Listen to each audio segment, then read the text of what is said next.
श्री परमात्मने नमः। ओम श्री गुरुभ्यो नमः। ओम मातृशक्तये नमः। ओम विद्वद्भ्यो नमः। ओम सर्वेभ्यो नमः। ओम असतो मा सद्गमय तमसो मा ज्योतिर्गमय मृत्योर्मामृतंगमय। ओम शांति शांति शांति। संसार में जहाँ जहाँ भी हमें दिव्यता दिखाई दे उसे हमें नमन करना चाहिए, क्योंकि उस दिव्यता का मूल स्रोत परमात्मा है। सर्वदेव नमस्कारा केशवम प्रतिगच्छति। यथा आकाशात् पतितं तोयम यथा समुद्रम गच्छति। जैसे आकाश से गिरा हुआ जल समुद्र में जाता है, उसी प्रकार से सभी देवताओं को, सभी दिव्य शक्तियों को हम नमस्कार करते हैं, वो भगवान को प्राप्त हो जाता है। केशवम का मतलब होता है क मानी आनंद, और उसमें जो सदा रहता है उसको केशव कहते हैं। तो सर्वदेव नमस्कारा केशवम प्रतिगच्छति। क आनंद को कहते हैं। तस्मै देवाय हविषा विधेम, जैसे वहां पर क शब्द का प्रयोग हुआ है। आनंद स्वरूप परमात्मा के लिए हम अपनी हवियों का विसर्जन करते हैं। तो इस तरह से सारे शक्तियों का स्रोत, सब सत्य विद्या और जो पदार्थ विद्या से जाने जाते हैं, उन सब का आदि मूल परमेश्वर है। वेद का पढ़ना पढ़ाना और सुनना सुनाना, वेद सब सत्य विद्याओं का पुस्तक है। वेद का पढ़ना पढ़ाना और सुनना सुनाना सब आर्यों का परम धर्म है।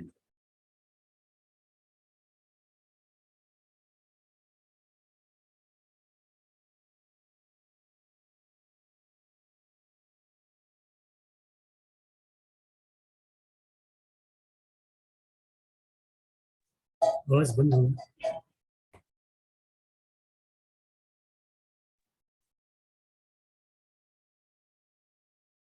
हाँ जी, तो सब सत्य विद्या और जो पदार्थ विद्या से जाने जाते हैं, उन सब का आदि मूल परमेश्वर है।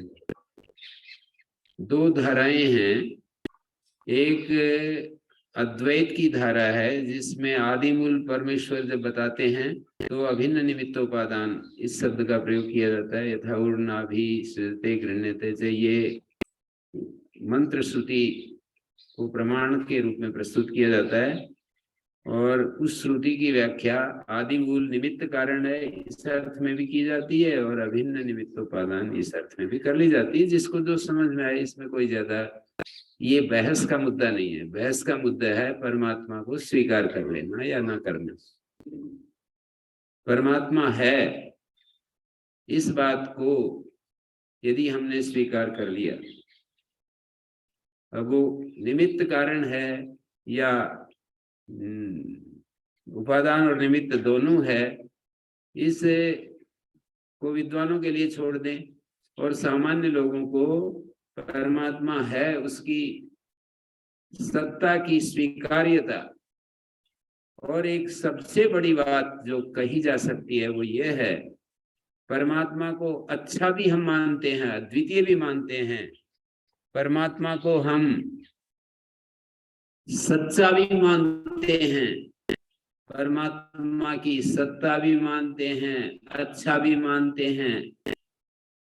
सारी बात है, लेकिन उसको अपना मानना शुरू करते हैं। यदि हमने परमात्मा को अद्भुत मान लिया, सर्वसमर्थ मान लिया, सृष्टिकर्ता मान लिया, इस सारे अस्तित्व को पैदा करने वाला, सारा अस्तित्व उसी के कारण से, मतलब दो व्याख्याएं हैं, दो शब्द बोले जाते हैं जो मैंने आपको कह दिया, उसी के कारण से ये सारा अस्तित्व है, उसी में से ये सारा अस्तित्व निकला है, ये भी बोल दिया जाता है। तो आप लोग तो बस इसमें बहस में पड़ जाते हो कि ये ठीक है या ये ठीक है। इसकी बजाय आप इस ग्रहणशीलता में आप अपने मन को टिकाएं कि वो है और मेरा है, वो अद्वितीय है और वो सर्वसमर्थ है। जो सर्वसमर्थ है, अद्वितीय है, सबका है तो मेरा भी है, सब में है तो मुझ में भी है, सब जगह है तो यहाँ भी है, और सब काल में है तो इस समय भी है। मानी जिसको अंग्रेजी में नाउ शब्द का प्रयोग करते हैं, NOW, तो जो सब काल में है वो क्या इस काल में नहीं है, इस समय, मानी इन दिस वेरी मोमेंट। तो ये चीजें ज्यादा मुझे महत्वपूर्ण दिखाई देती हैं। उसको अपना मानना, उसको अभी मानना, उसको यही मानना, उसको सर्वसमर्थ मानना, उसको पतितोद्धारक मानना, वो पतितों का उद्धार करने वाला है, वो अज्ञानियों के अज्ञान को नष्ट कर देता है, वो ज्ञानियों के उत्साह को भी निरंतर बढ़ाता है, जो समझदार लोग हैं उनके उत्साह को बढ़ाता है। ये चीजें बहुत ज्यादा महत्वपूर्ण है। यदि इस मूल चीज पर ध्यान नहीं दिया और आप केवल इसी बात के निर्णय में करने अपने मस्त हो गए कि वो निमित्त कारण है या अभिन्न निमित्तोपादान है, तो आप अंतहीन बहस में पड़े रहेंगे और कुछ मिलेगा नहीं आप लोगों को। तो इसलिए आप ये कह सकें, निरंतर अपने को कह सकें, दूसरों को नहीं कहने की जरूरत, अपने को ये बात सुना सकें वो मेरा है। और जो मेरा होता है वो सुंदर तो लगता ही है। कितना भी किसी माँ का बच्चा कुरूप हो, यदि उसका अपना है तो वो कुरूप थोड़ी लगता है, माँ को कुरूप नहीं लगता है, माँ को तो सर्व सुंदर ही लगता है। सारे सौंदर्यों का दर्शन माँ उस बालक में करती है जिसको अपना मानती है। तो परमात्मा अपना है तो अपने आप ही सुंदर हो जाता है वो।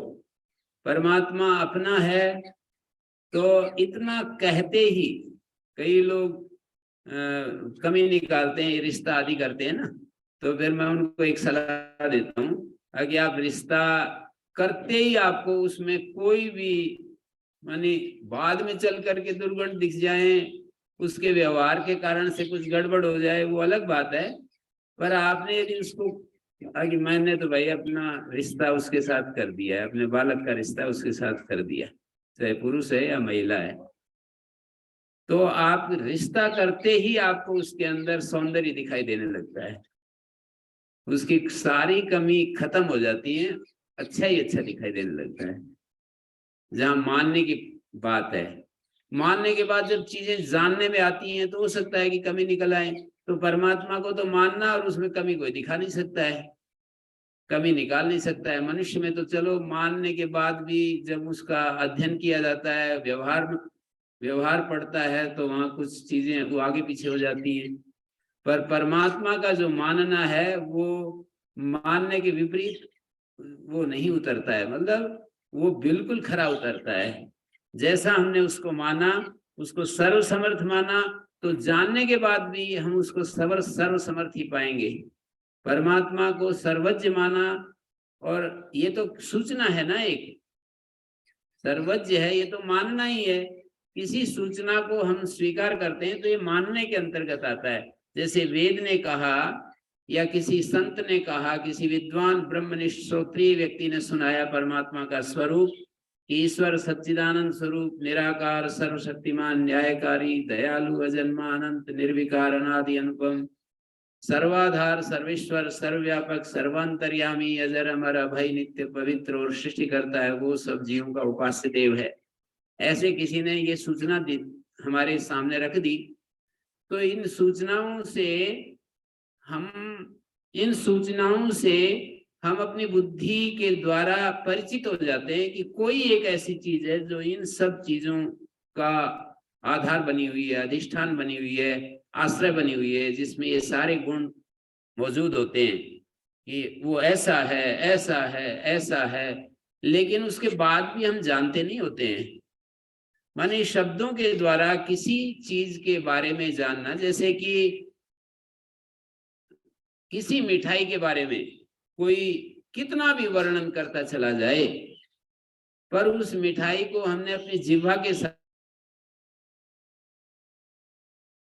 आज तक उसने मीठा खाया नहीं और मीठे का वर्णन करता चला जा रहे हैं, तो कितना भी आप वर्णन करते चले जाएं, आपको उस मीठे का जो स्वाद है वो पता नहीं चलेगा।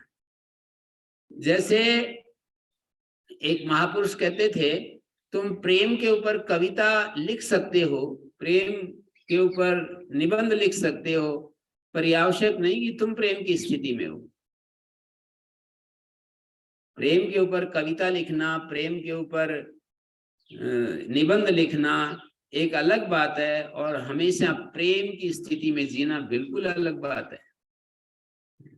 प्रेम की स्थिति में जीने का मतलब ये होता है कि मेरे अंदर कोई निषेध वर्ग नहीं है, मेरे अंदर किसी प्रकार की भी कोई नेगेटिविटी नहीं है, कोई ईर्ष्या नहीं है किसी के प्रति। माने मेरे मन में किसी एक के प्रति पूर्ण रूप से निर्वैरता है, निरपेक्षता है,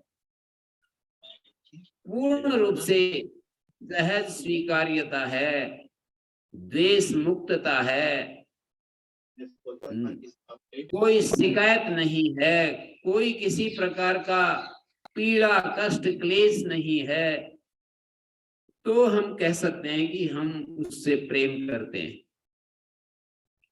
कहीं पर भी किसी तरह का कोई शिकायत है, कोई तुलना करके हम देख रहे होते हैं, कोई कंपैरिजन है, कंप्लेंट है, कोई डिमांड है, कोई अपेक्षा है, तो इन सब का मतलब ये होता है कि हम में वो प्रेम नहीं है, माने प्रेम वाला हृदय नहीं है। जिस हृदय में प्रेम होता है वो ऐसा हो जाता है। तो इस स्थिति में जीना और इस स्थिति को प्राप्त करना अलग बात है, और प्रेम के ऊपर निबंध लिखना और प्रेम पर भाषण देना, प्रेम पर कोई व्याख्यान करना, ये बिल्कुल अलग बात है। तो परमात्मा के गुणों की महिमा गान करना, परमात्मा के गुणों को चर्चा करना अच्छा है, ये भी ठीक है, मैं इसको बिल्कुल एकदम से व्यर्थ चर्चा नहीं कर रहा हूं, पर उस अंतिम दृष्टि से यदि आप देखें, अंतिम चीज की दृष्टि से यदि इसका विश्लेषण करें, तो परमात्मा को स्वीकार करना और उसको अपना मानना और उसके प्रति समर्पण होना, ये बिल्कुल अलग प्रकार की बात है। जिसका समर्पण हो जाता है परमात्मा के प्रति, उसके अंदर से कोई शिकायत नहीं रह सकती है। पर यहाँ तो आदमी हर कदम कदम पर शिकायत करता है, ऐसा क्यों है, ऐसा क्यों है, मैंने क्या ऐसा बुरा काम किया था कि मेरे को ये सब दंड मिल रहा है। मानी इस तरह की भाषा बोल ही नहीं सकता है जिसने परमात्मा को अपना सब कुछ अर्पित कर दिया है। किसी व्यक्ति को भी सामने खड़ा करके देख सकते हैं, किसी व्यक्ति को समर्पित होने के बाद उसकी कैसी स्थिति बना करती है। किसी एक व्यक्ति ने, देवदत्त ने यज्ञदत्त को अपना सर्वस्व अर्पण कर दिया। यज्ञदत्त नाम का गुरु है, देवदत्त नाम का शिष्य है, या दोनों मित्र हैं, एक दूसरा एक अपने को कम समझदार मानता है, मतलब जो कम समझदार मानता है वो अपने अपने दूसरे मित्र को बहुत समझदार मानता है और इसलिए उसने समर्पण कर दिया। और यहां तक भी कहते हैं महान आत्माएं कि परमात्मा को समर्पण करने का मतलब इस क्षण को समर्पण करना। इस क्षण में, ये जो क्षण है, जिस क्षण से हम गुजर रहे हैं, एक एक क्षण में परमात्मा को समर्पण करना होता है। एक क्षण में जो हमारे मन की स्थिति बनती है, ऊपर नीचे, शिकायत वाली है या बिना शिकायत वाली है, डिमांड वाली है या डिमांड रहित है, तुलना वाली है या तुलना रहित है, हमारी इस क्षण में जो स्थिति है उसका देखना होता है, उसका अध्ययन करना होता है कि मैं कितनी अपेक्षा से मुक्त हूं या सापेक्ष हूं। तो समझ लेना चाहिए कि जैसे ही हम इस क्षण समर्पित होते हैं तो वहां हमें कोई शिकायत नहीं होती, हम आनंद से भरे होते हैं। प्रेम का वास्तविक स्वरूप हमारे मन में, बुद्धि में, हृदय में, या यूं कहो कि हमारे भीतर जो भी नाम दें उसको, हमारे हृदय में प्रेम रिफ्लेक्ट होने लगता है। तो परमात्मा को अपना मानना, परमात्मा को सत्यम शिवम सुंदरम के रूप में देखना कि वो सत्य है। सत्य मानी है, वो कोई काल्पनिक चीज नहीं है। शिव का मतलब परम सुंदर है, शिव का मतलब परम कल्याणकारी है, और जो परम कल्याणकारी होता है वो सुंदर तो होता ही है। सत्यम शिवम सुंदरम के रूप में परमात्मा को देखना कि वो है, परम कल्याणकारी है और वो परम सुंदर भी है। और जिस चीज को हम सत्य कहते हैं, जिस चीज को हम कल्याणकारी मानते हैं, जिस चीज को परम सुंदर कहते हैं, उसको हम अपना कहने से क्यों चूकेंगे? उसको हम अपना क्यों नहीं कहना चाहेंगे? जो सबका है, कोई भी उसको ऐसा कह सकता है। यहाँ संसार में जो चीजें होती हैं वो ऐसी नहीं हो सकती हैं कि हम सब उसको अपना कहने लगे। संसार की वस्तुएं, संसार की चीजें ऐसा नहीं हो सकती। यहाँ पर कोई एक चीज है तो वो किसी एक की ही हो सकती है। किसी का स्वामित्व जो है किसी एक चीज के ऊपर ही होता है, वो सबकी नहीं हुआ करती है। लेकिन परमात्मा एक ऐसा अस्तित्व है, परमात्मा एक ऐसी सत्ता है जो सबकी हो सकती है और पूर्ण रूप से हो सकती है। खंड से नहीं कि उसका टुकड़ा मेरे हिस्से में है, उसका दूसरा हिस्सा दूसरे के हिस्से में है, तीसरा हिस्सा तीसरे के, ऐसा नहीं। हमारे पूर्ण रूप से परमात्मा, जितना समग्र परमात्मा है वो पूरा का पूरा हमारा हो सकता है, और दूसरे का भी। और 7 अरब 40 करोड़ लोग बताते हैं इस सारे विश्व की आबादी, उन सब का हो सकता है। और 100 करोड़ और बढ़ जाएंगे तो उनका भी, और 100 करोड़ बढ़ जाएंगे तो उनका भी, और अनंत हो जाए तो उनका भी, सबका एक साथ परमात्मा। परमात्मा एक ऐसा अस्तित्व है कि जो अद्भुत है, निराला है। उसकी महिमा को कहाँ तक गाएं? कोई मेरे को कल बता रहे थे कि एक वैज्ञानिक बहुत प्रयास करते रहे, आखिर में उन्होंने कहा कि परमात्मा की बनाई हुई जो चीजें हैं उसको हम समझ नहीं सकते पूरा का पूरा। और हम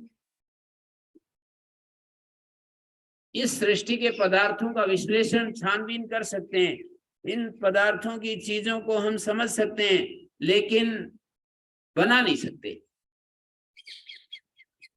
एक विद्वान ने अरबों खरबों, एक विद्वान क्या मतलब वैज्ञानिकों ने मिलकर के अरबों खरबों जो है उन्होंने खर्चा किया। ये ऐसा नहीं चुपचाप बैठे हैं, खून बनाने के लिए अरबों अरबों डॉलर लगा दिए और वर्षों वर्षों इसके ऊपर काम किया, प्रयत्न किया, और आखिर में ये कह दिया कि ये असंभव कार्य है। ये सच्ची बात बता रहा हूं। मतलब प्रामाणिक बात कह रहा हूं कि अरबों खरबों डॉलर खर्च करने के बाद ये निष्कर्ष उन्होंने, वैज्ञानिकों ने हमारे सामने रखा कि खून बनाया नहीं जा सकता है। हमारे पास कोई ऐसे यंत्र, कोई ऐसी चीज नहीं है जो वहां तक पहुंच जाए और यंत्र में ऐसी सामर्थ्य आ जाए कि वो खून का निर्माण कर दे, ऐसा हो नहीं सकता है। तो परमात्मा कितना सुंदर है, कितना सामर्थ्यशाली है, कितने सहज रूप से वो सारी चीजें हो रही हैं, कितने सहज रूप से। हम रोटी डालते हैं, हम अपने पेट में रोटी डालते हैं और वो खून में बदलती रहती है। मतलब रस रक्त मांस मज्जा अस्थि इन सब धातुओं में, सप्त धातुओं के रूप में बदलती रहती है। कितने सहज रूप से बदलती है, इसका कोई कल्पना नहीं कर सकते, कोई अनुमान नहीं किया जा सकता, कितने सहज रूप से होता है।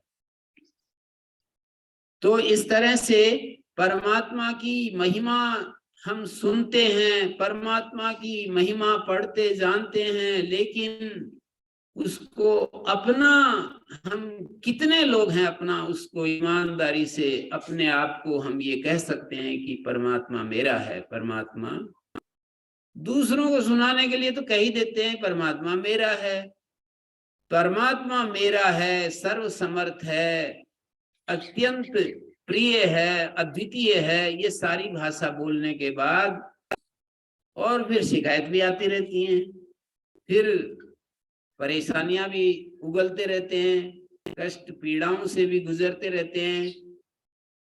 परमात्मा मेरा है, अपना है, तो किसी महापुरुष को याद करके देखो, उस जैसी हमारी ठीक स्थिति हो जाएगी। महर्षि दयानंद को देखो, यदि उनके आप भक्त फॉलोअर हैं तो हमारी आंतरिक स्थिति बिल्कुल ठीक वैसी हो जाएगी जैसे उनकी स्थिति थी।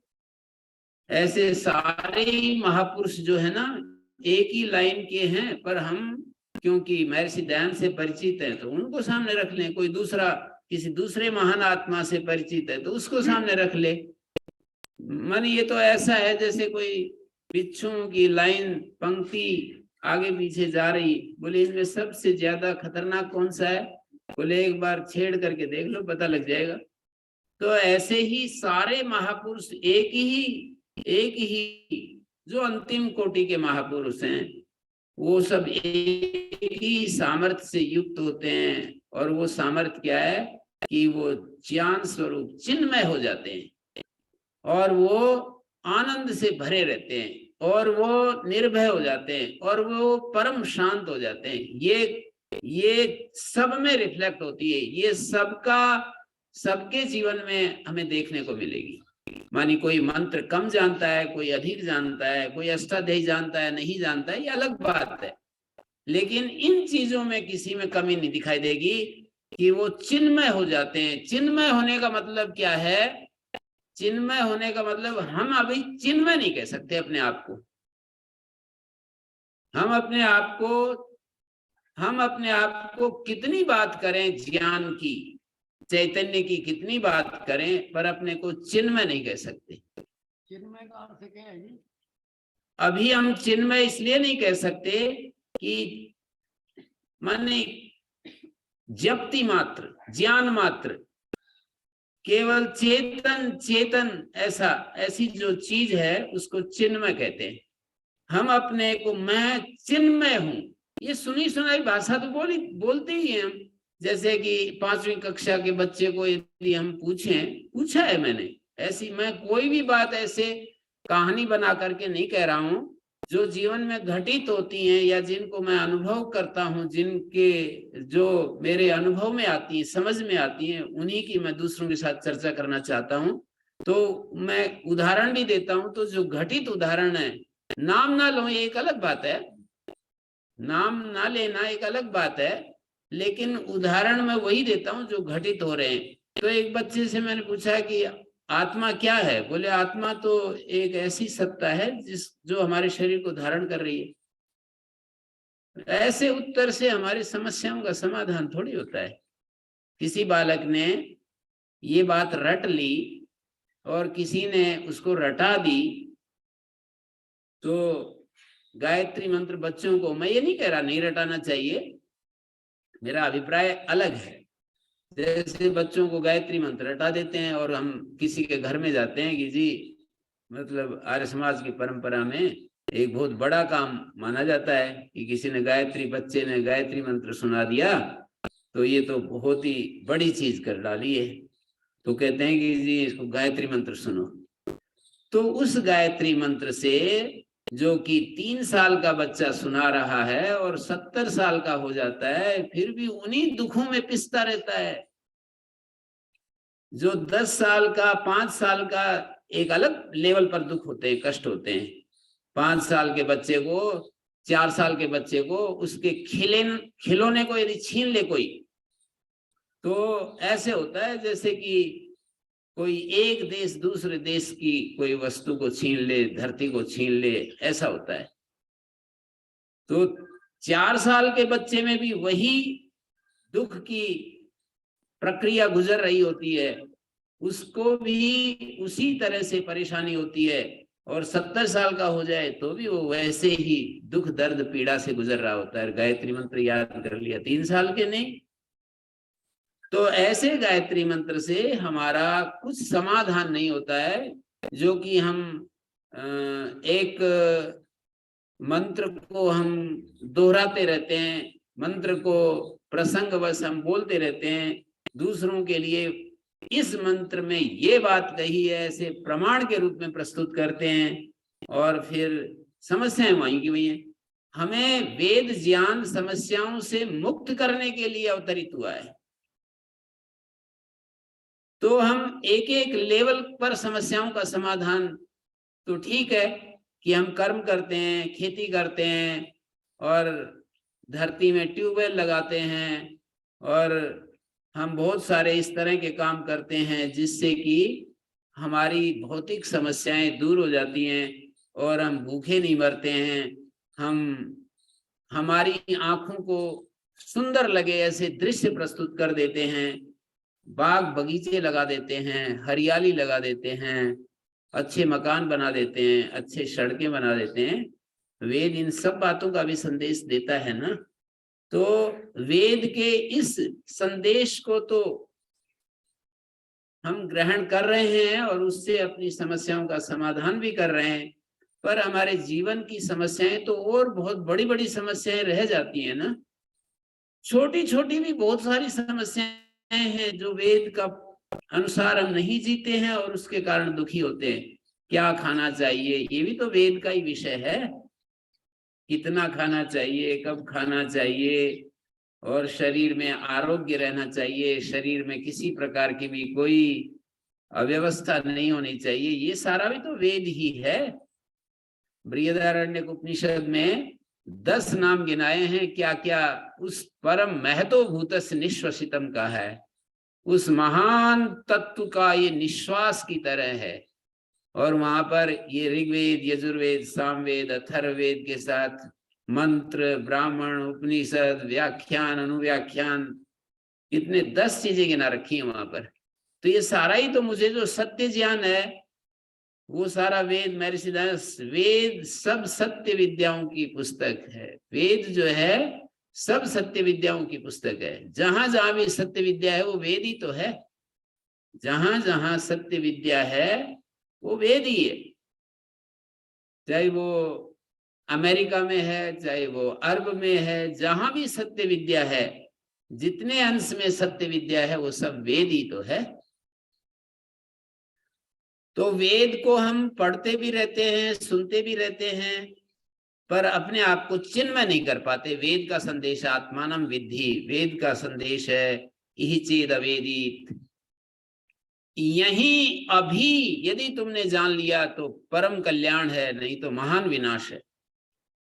इह का मतलब होता है, इह शब्द देशवाचक है, और जो देशवाचक शब्द होते हैं वो काल को भी कह देते हैं। मानी मैं कहूं यहीं तो अभी भी तो साथ में आ रहा है ना, और मैं कहूं अब तो कहीं देशवाचक शब्दों का प्रयोग किया है, कहीं कालवाचक शब्दों का। जैसे याम मेधाम देवगणा पितरश्चोपासते तया माम अद्य, वहां अद्य कह दिया, कालवाचक शब्द का प्रयोग कर दिया। अद्य कहूंगा तो आज मैं जहां खड़ा हूं वो भी तो साथ में आएगा, मैं कोई अधर पधर कहीं आकाश में थोड़ी लटकता हूं। अद्य मैंने कहा तो अद्य का मतलब यहां भी तो साथ में आ रहा है ना, तो कहीं यहां कह देते हैं तो अभी भी आ जाता है, कहीं अभी कहते हैं तो यहां भी आ जाता है। तो ऐसे बहुत सारे शब्दों को आप पाएंगे वैदिक भाषा में, जहां यह शब्द का, अत्र शब्द का प्रयोग किया है और अद्य शब्द का प्रयोग किया है, अधुना शब्द का प्रयोग किया है। तो यह चेद अवेदित, वेद का संदेश है कि हम आत्म तत्व के स्वरूप से अभिज्ञ हो जाएं, आत्मा क्या है इसका साक्षात कॉन्क्रीट अनुभव हो जाए, ये निष्कर्ष है वेद का। उसके लिए क्या साधन अपनाना है, ये उत्तरवर्ती आचार्यों ने साधन के बना करके रख दिए। निष्कर्ष तो, मूल निष्कर्ष तो वेद में हमारे को मिलते ही हैं, पर उसके साधन, उसके उपाय वो भी मिलते ही हैं। जैसे कि कुर्वन्ने वेह कर्माणि जिजी विषेत, ये साधन ही तो है कि तुम काम करो और निष्काम होकर के काम करो, ये साधन हो गया। ऐसा करने से कर्म बंधक नहीं बनेगा, लिप्त नहीं होगा और तुम निर्लेप जीवन जियोगे, ये साधन भी हो गया। निष्कर्ष भी हो गया, ईशावास्यमिदं सर्वम, ये निष्कर्ष बता दिया कि परमात्मा जो है यहाँ सर्वत्र, सर्वत्र उसकी व्याप्ति है। कहीं ऐसा नहीं है जहां ये कह सकें कि यहां परमात्मा नहीं है, ये निष्कर्ष है। तो कहीं निष्कर्ष के रूप में कुछ बातें हमें मिलेंगी वेद में, और वेदानुमोदित जो शास्त्र हैं उनमें निष्कर्ष के रूप में चीजें मिलेंगी, और कहीं उसके साधन के रूप में मिलेंगी। जैसे गीता में स्थित प्रज्ञस्य का भाषा, वहां पर बहुत सारे निष्कर्ष दे दिए कि जो स्थिर प्रज्ञ होता है उसका ये जीवन में हमको दर्शन होते हैं, निष्कर्ष बता दिए। लेकिन वही निष्कर्ष साधक के लिए साधन बन जाते हैं। जो व्यक्ति वहां तक नहीं पहुंचा है, उन निष्कर्षों के लिए अपना जीवन पूरा ध्यान देने लगता है, उस पर फोकस करने लगता है, उसको अपने स्वभाव में लाने के लिए कटिबद्ध हो जाता है और मरना मान देता है, ऐसा कहते हैं ना।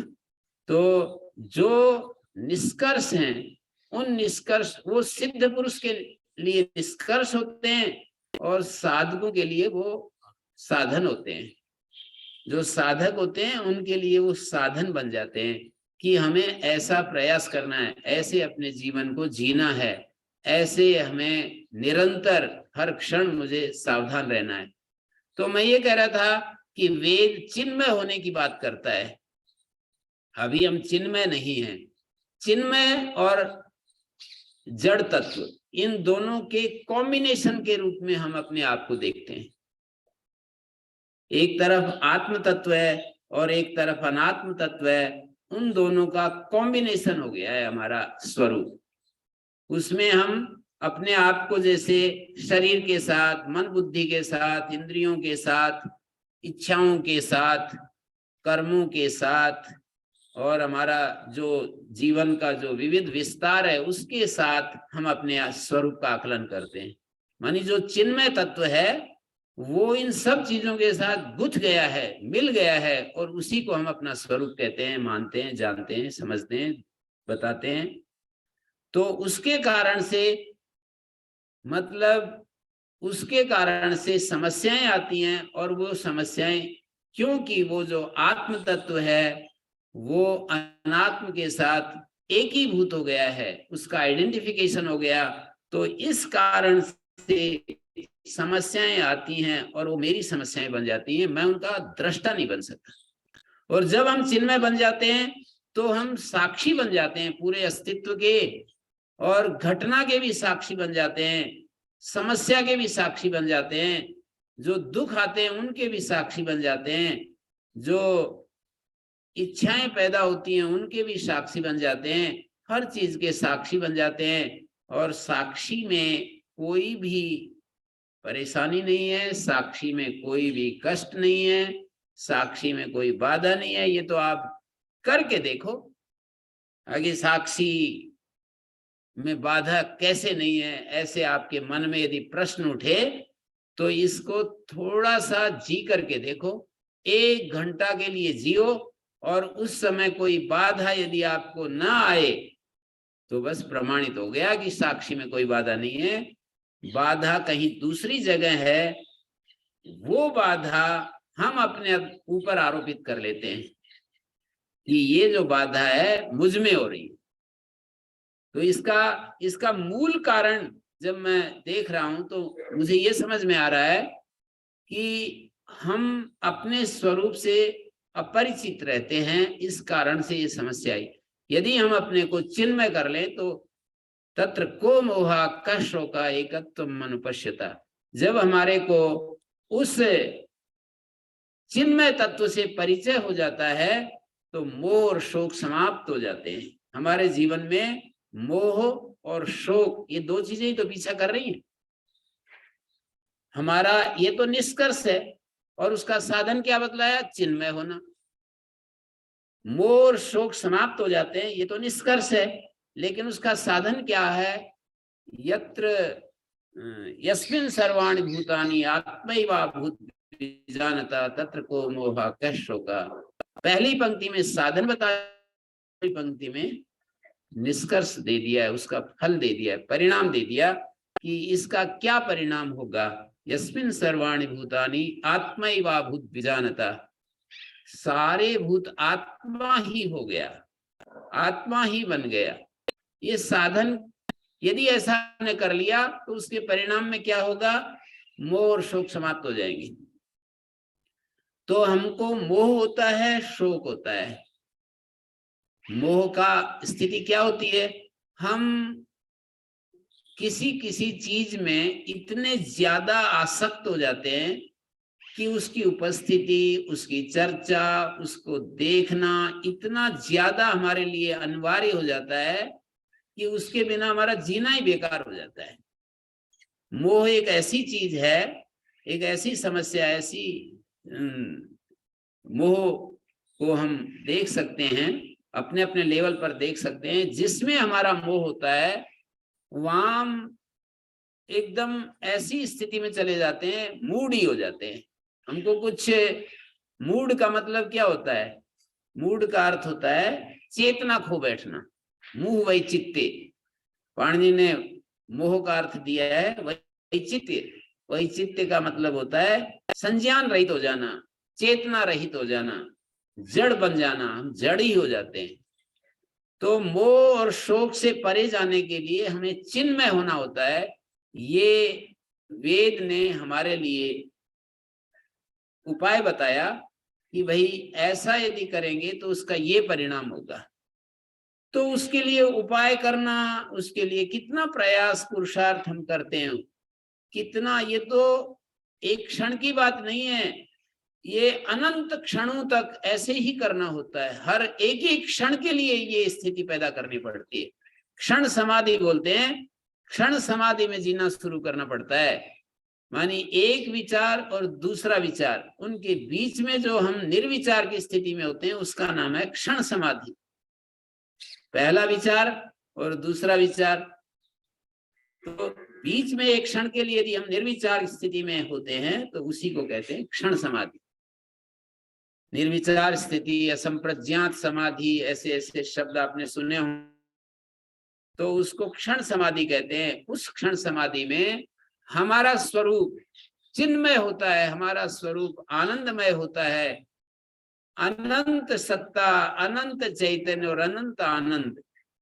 मानी दुनिया के पदार्थों को देखते हैं तो वहां पर भी सत्ता, चैतन्य, आनंद वहां पर भी हमें समझ में आते हैं, पर अनंत नहीं होते हैं। जैसे जो चीज हमने बनाई, किसी कुम्हार ने घड़ा बनाया तो जब से बना है तब से उसकी सत्ता है। घट रूप में वो अनंत घट ऐसे नहीं कह सकते। मिट्टी के रूप में कह सकते हो, पर मिट्टी भी प्रलय में नहीं रहती है, तो उसकी अवधि थोड़ी दूर तक जाती है। मिट्टी की अवधि दूर तक जाती है, उसको अनंत सत नहीं कह सकते। मिट्टी को भी अनंत सत नहीं कह सकते। कहीं कह देते हैं सृष्टि के पदार्थों को भी सिद्धा देव, सिद्धा पृथ्वी, सिद्धम आकाशम ऐसे कह देते हैं, तो वो सापेक्षता की दृष्टि से कह देते हैं, बहुत लंबे समय तक वो चीजें रहती हैं, इसलिए उनको ऐसा कह देते हैं। एक शैली है ये कहने की। तो जब हम किसी दुनिया के पदार्थ का आकलन करते हैं, विश्लेषण विचार करते हैं, दुनिया के पदार्थों को देखते हैं, तो ये पदार्थ हमें अनंत सत के रूप में, जो ये बने हुए पदार्थ हैं, अनंत सत के रूप में नहीं देखे जा सकते। अनंत सत ये होता है, अनंत सत की परिभाषा ये होती है जो तीनों कालों में रहे, उसको अनंत सत कहते हैं। सत्यम ज्ञानम अनंतम ब्रह्म, ब्रह्म की परिभाषा ये की है कि जो सत्य है, जो ज्ञान है, जो आनंद है, उसको और अनंत विशेषण डाल रखा है। अनंत है, ये दो काम कर रहा है। सत्यम ज्ञानम अनंतम ब्रह्म, इस सूत्र की व्याख्या बड़ी मतलब महत्वपूर्ण व्याख्या है।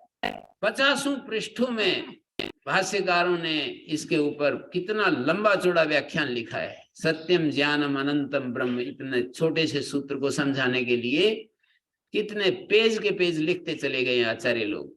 तो सत्यम ज्ञानम अनंतम ब्रह्म, अनंत ब्रह्म है, ये तो एक तरफ कही गई बात है। वो अनंत सत्य और ज्ञान और आनंद के साथ भी जुड़ा हुआ है, यानी अपने आप में ब्रह्म अनंत है। जो देश काल वस्तु परिच्छेद से रहित है, उसको अनंत कहते हैं। अनंत की परिभाषा दी जाती है आचार्यों के द्वारा, त्रिविध परिच्छेद राहित्यम अनंतत्व। 3 प्रकार के जो सीमाएं होती हैं, उनसे जो रहित है, उसको अनंत कहते हैं। तो एक तरफ अनंत का ये अर्थ है कि वो त्रिविध परिच्छेद से रहित है, ब्रह्म तत्व, आत्म तत्व, परमात्म तत्व त्रिविध परिच्छेद से रहित है। दूसरी तरफ ये भी बात कही जाती है कि अनंत जो है सत चित आनंद का विशेषण भी बना हुआ है। जैसे हम वाक्य का विश्लेषण करते हैं, संस्कृत के आचार्य लोग बतलाते हैं कि जब हम वाक्य का विश्लेषण करते हैं, वाक्य जो सेंटेंस का विश्लेषण करते हैं, तो सेंटेंस में 2 चीजें देखते हैं, एक क्रिया होती है, एक कारक होता है। सारे कारक क्रिया से जुड़े हुए होते हैं, लेकिन क्रिया के माध्यम से बाद में परस्पर भी जुड़े हुए होते हैं। सीधे तो क्रिया से जुड़े हुए होते हैं, बाद में देखते हैं तो वो कारक आपस में भी जुड़े हुए होते हैं, पर सीधे आपस में नहीं जुड़े हुए होते। तो इसी तरह से यहाँ पर भी सत्य ज्ञान अनंत, सीधा अनंत तो ब्रह्म की ही व्याख्या कर रहा है, अनंत ब्रह्म से जुड़ा हुआ है, लेकिन पार्ष्टिक अन्वय बोलते हैं उसको, पीछे से सत्य ज्ञान और आनंद को भी विशेषित कर रहा है। माने ब्रह्म क्या तत्व है, तो कहेंगे अनंत सत्य। जो चीज अनंत सत्य के रूप में, उसको ब्रह्म कहते हैं। मतलब ये जितनी भी दुनिया के पदार्थ हैं, इनको अनंत सत्य नहीं कह सकते। फिर जैसे अनंत ज्ञान कौन सा होता है, हम बुद्धि के द्वारा, अपनी इंद्रियों के द्वारा जो भी ज्ञान प्राप्त करते हैं, जैसे मैंने इस वृक्ष को देखा, गायों को देखा, मैंने आप लोगों को देखा, तो ये ज्ञान जो है मुझे उत्पन्न हो रहा है, इसको मैं अनंत ज्ञान नहीं कह सकता। मैं जैसे आप बैठे हुए हैं, आपको देख रहा हूं, तो इसको अनंत ज्ञान नहीं कह सकता। आप मेरे ज्ञान में आ गए, तो एक बिंदु, एक समय आप मेरे ज्ञान में आए, उससे पहले नहीं थे। मैंने इस पेड़ को देखा तो ये पेड़ मेरे ज्ञान में, वृक्ष मेरे ज्ञान में आ गया। मैंने गाय को देखा तो गाय मेरे ज्ञान में आ गई। किसी व्यक्ति को देखा तो व्यक्ति मेरे ज्ञान में आ गया। किसी माता को देखा तो माता ज्ञान में आ गई। किसी बालक को देखा तो बालक ज्ञान में आ गया, और पहला वाला चला जाता है। इसलिए ऐसे कहते हैं कि ज्ञान एक क्षण के लिए पैदा होता है और चला जाता है, उसका संस्कार तो रह जाता है, लेकिन ज्ञान की उम्र तो एक क्षण के लिए है। ये वाला ज्ञान तो अनंत नहीं हो सकता है जो ज्ञान उत्पन्न होता है, पर एक ज्ञान ऐसा है जो अनंत ज्ञान है। ये जितना भी उत्पद्यमान ज्ञान है, जन्य ज्ञान है, वो कभी भी अनंत नहीं हो सकता है। अनंत तो होता है जो तीनों कालों में रहे।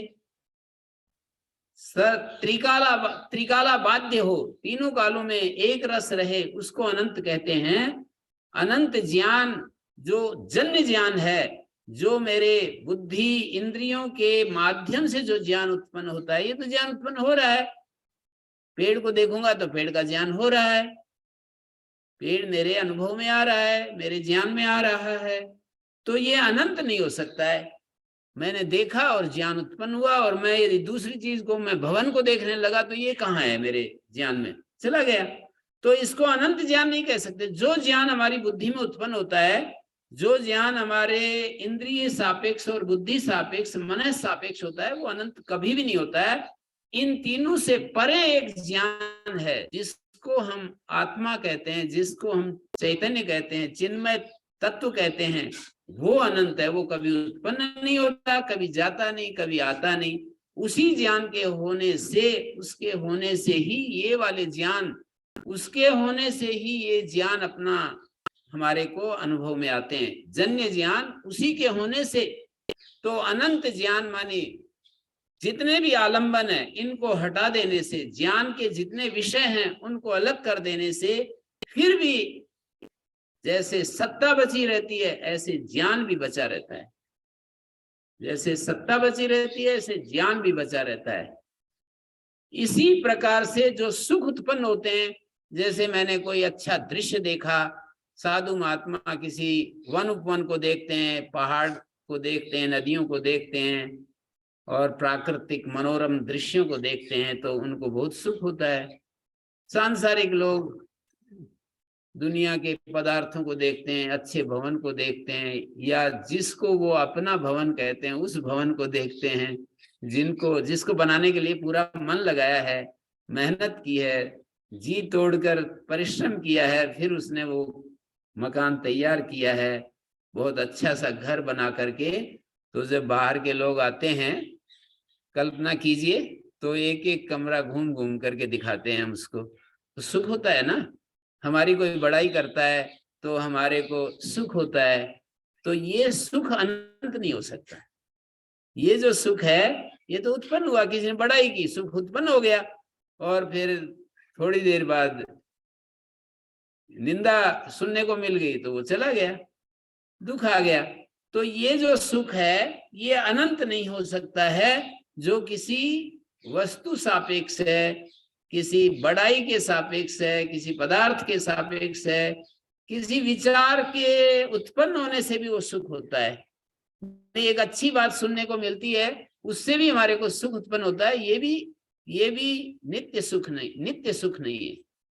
मानी जैसे आप कोई अच्छा, आपकी रुचि का, आपके सिद्धांत के अनुकूल कोई बोलता हो वक्ता, मतलब आप जैसा आपने अपनी बैकग्राउंड तैयार की है, शास्त्र वगैरह पढ़ करके, उसकी कसौटी के अनुसार कोई बोलने वाला बोल रहा हो, और उसी लाइन में आपको कुछ बातें सुना रहा हो, तो आपको बड़ा अच्छा लगता है, सुनने में बड़ा सुख आता है।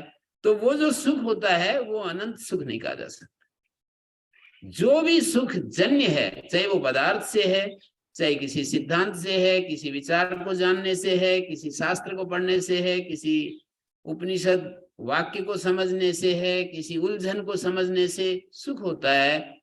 हमारी बड़ी समस्या होती है, और एकदम से कोई अच्छी बात हमको कहता है और कांटा सा निकल जाता है। तो कांटा सा निकलते ही हमको बड़ा सुख होता है। उस सुख को हम अनंत सुख नहीं कह सकते। आप आम अच्छे फल के खाने से एक सुख, अच्छी मिठाई के खाने से एक सुख होता है, ये तो ठीक है, पर अनंत कैसे कहोगे उसको? तो एक सुख ऐसा भी है जो अनंत सुख है, और वो हमारे भीतर है, और वो ज्ञान भी हमारे भीतर है, और वो सत्ता भी हमारे भीतर है, जो अनंत सत्ता है। सत्य चित आनंद स्वरूप आप बोलते हो, पढ़ते सुनते हो कि परमात्मा कैसा है, सत्य चित आनंद स्वरूप है।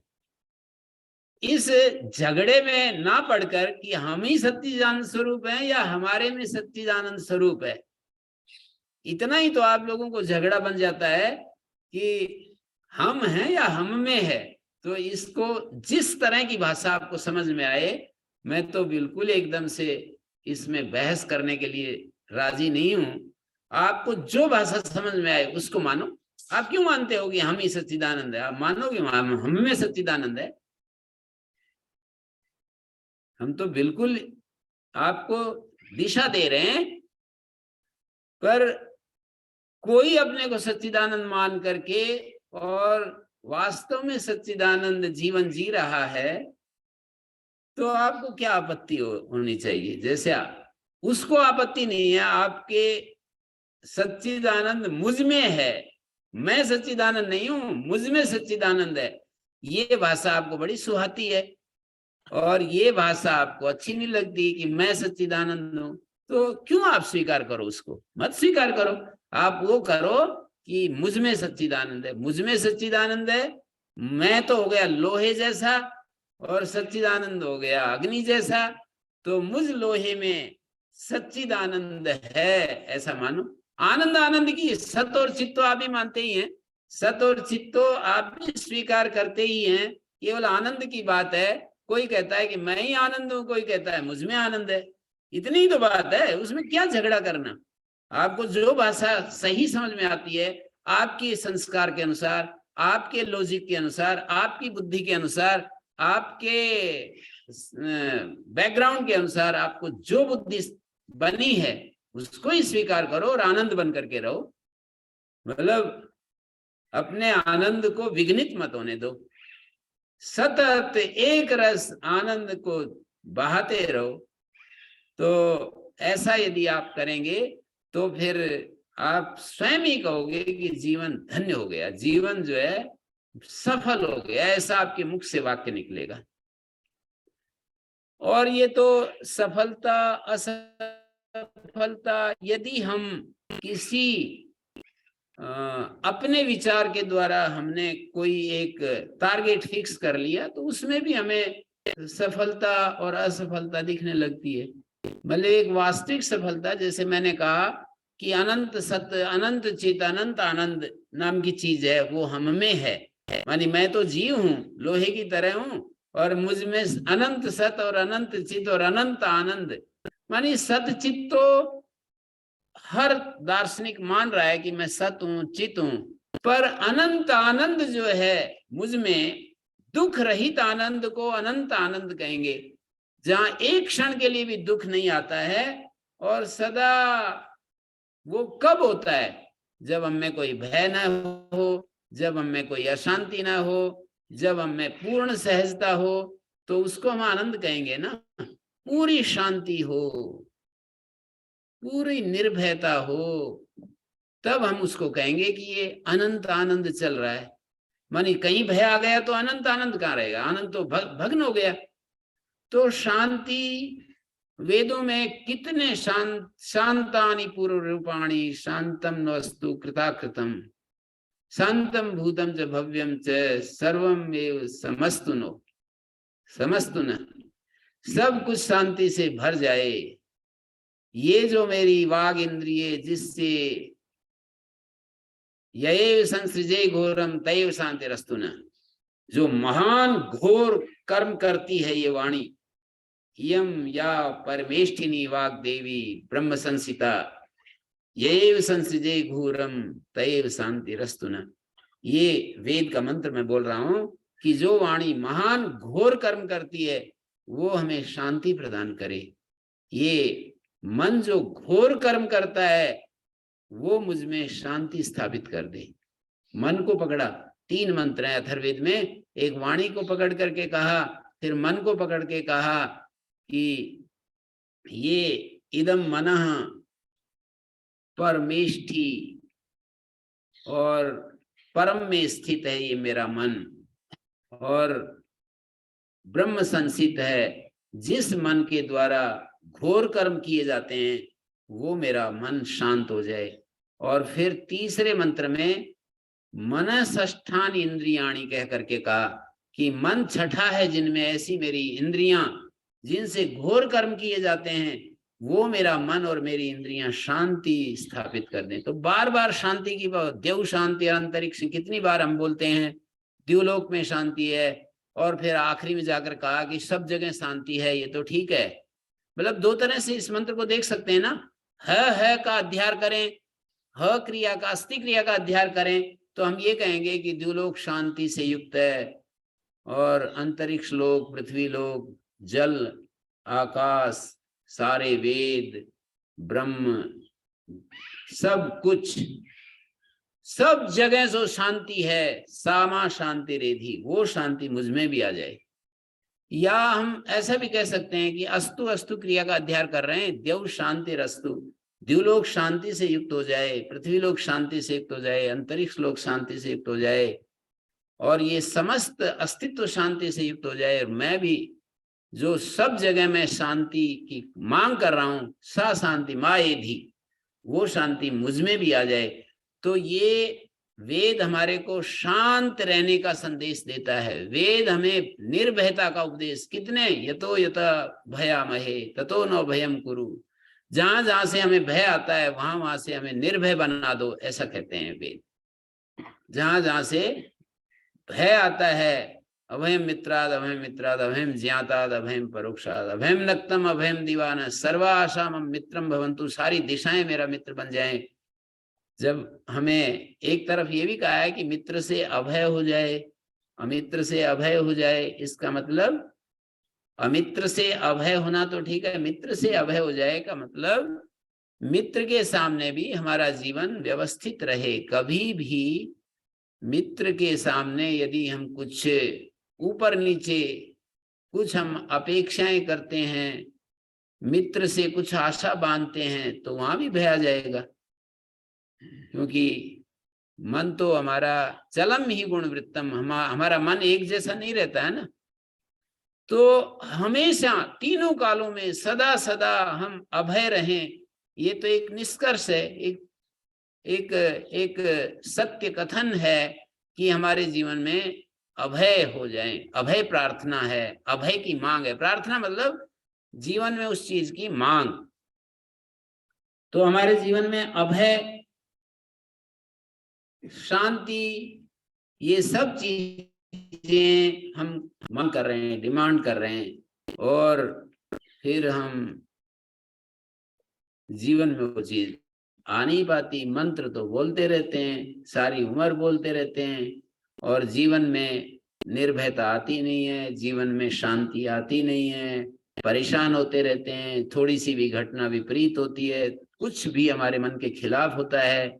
जैसे हमने एक सिद्धांत पढ़ा सुना, दूसरा एक सिद्धांत आ गया, तो उसी में विचलित हो जाएंगे हम, हमारा धैर्य टूट जाएगा। जैसे वस्तु हमारे पास से छिन जाती है, जैसे कोई वस्तु पर आकर प्रहार करे, हमारी गाड़ी रखी है और उस पर कोई प्रहार करे, तो जैसे वो हमारे को बहुत ही मतलब बुरा लगता है, ऐसे जो स्वीकृतियां हमने, जो चीज हमने समझी है, और उसको कोई खंडन करे तो हम अधीर हो जाते हैं।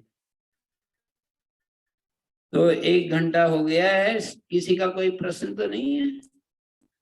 प्रसाद लेकर के जाए। हाँ जल्दी आपने ये कहा आखिर मेरा बना लो परमात्मा को जी, और उसने कहा ये विषय मत ले भाई, मैं परमात्मा हूँ या परमात्मा मेरा है। सिर्फ हमने ये मान लिया कि मैं परमात्मा तो मेरे परमात्मा कैसे, मैं तो स्वयं परमात्मा। तो इसीलिए मैं आपको ये कहा कि आप ऐसा मत कहो कि मैं परमात्मा हूँ। वो जो कहते हैं उनको छोड़ दो, उनके लिए आप अपने को निर्द्वंद बना लो, बस इतना ही कहा मैंने। आप जिस सिद्धांत को मान रहे हैं मजबूती से मानो, और मेरा परमात्मा है, मैं जीव हूं और मेरा परमात्मा है, उसके साथ मेरा संबंध है और मुझे उसको अपना बनाना है, वही मानना है आपको। आपको क्यों दूसरे सिद्धांत में क्यों मन लगाना? आपको तो मजबूती से, पूरी दृढ़ता से इस सिद्धांत को पकड़ना है कि मैं तो अल्पज्ञ हूं, मैं तो अल्प सामर्थ्य वाला हूं, और परमात्मा सर्व समर्थ है, सर्व है। उसको अपना बनाना है, जिससे कि बड़े आदमी के सहारे छोटे भी तर जाते हैं। तो इस सिद्धांत को मजबूती से पकड़ो। मतलब ढीला ढाला नहीं, बहुत मजबूती से पकड़ो। नहीं कहा। हाँ जी, हाँ शेखर जी अभी ठीक है। जी गुरु जी। हाँ प्रवीण जी पूछ रहे हैं। जी प्रवीण हाँ, जी। बोलिए। हाँ आचार्य जी नमस्ते। नमस्ते। हाँ आचार्य जी, एक विषय आया कि हम जैसे जिसने मीठा नहीं खाया है और वो मीठा मीठा करे, मीठे के गुण बताए, तो जब तक उसको जी अनुभव नहीं कर लेंगे, जी तब तक उसका पूर्ण रूप से वो व्याख्या नहीं कर सकते।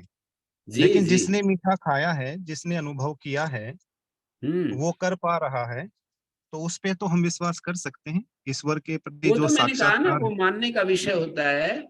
जो हम हम्म, जानते हैं उसको माने, और जो मानते हैं उसको जानने के लिए कोशिश करें।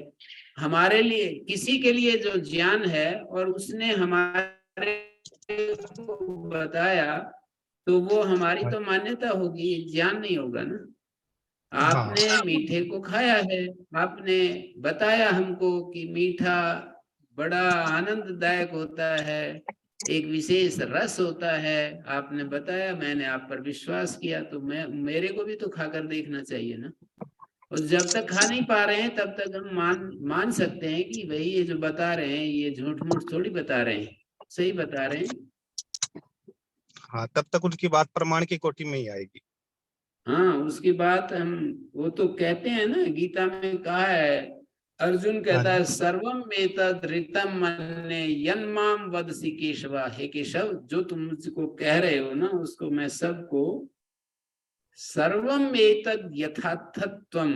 एक जगह ये वाक्य आया है, सर्वम एतद् ऋतम मन्ये, मन्ने की बात आई, मैं सब कुछ सच मानता हूं जो आप मेरे सामने कह रहे हो। तो एक तो ठीक। ये वाक्य आया गीता में, सर्वम एतद् यथार्थत्वम, ये जैसा तुम कह रहे हो वैसा ही है, लेकिन यदि मुझे पात्र समझते हो तो इसका साक्षात अनुभव भी मैं करना चाहता हूं। ऐसे अर्जुन ने अपनी बात कही है। ठीक है आचार्य जी, यानी कि शब्द कोटि का जो प्रमाण है उसको प्रत्यक्ष कोटि में लेके आना पड़ेगा, तभी वो न्याय दर्शन के अपरोक्ष अनुसार। अनुभव के बिना हमारी समस्याओं का कोई समाधान नहीं है। शोक मोह कभी समाप्त नहीं होंगे जब तक अपरोक्ष आत्मा को नहीं जानेंगे। साक्षात अपरोक्ष ज्ञान जब तक नहीं होगा, शब्दों से कितना भी हम ज्ञान प्राप्त कर लें, हमारी, मैं कह रहा हूं कि समस्या क्या है, शोक और मोह अंतिम समस्या है, उसका समाधान नहीं होगा। ठीक है आचार्य जी, धन्यवाद, नमस्ते। जी जी।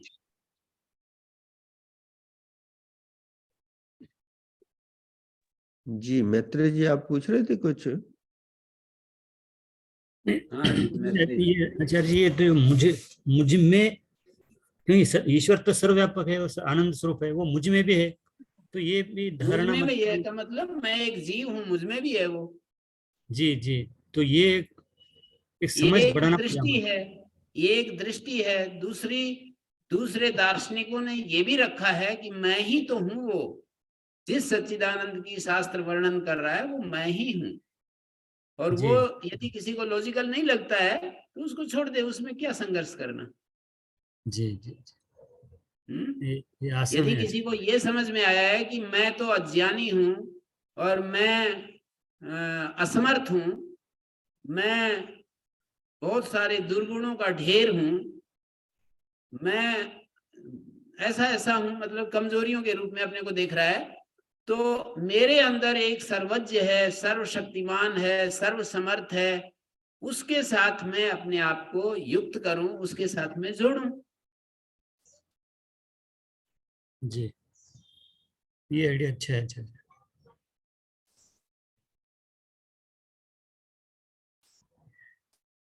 तो अब हम यहीं पर विराम देते हैं। ओम शांति शांति शांति। ये हमारे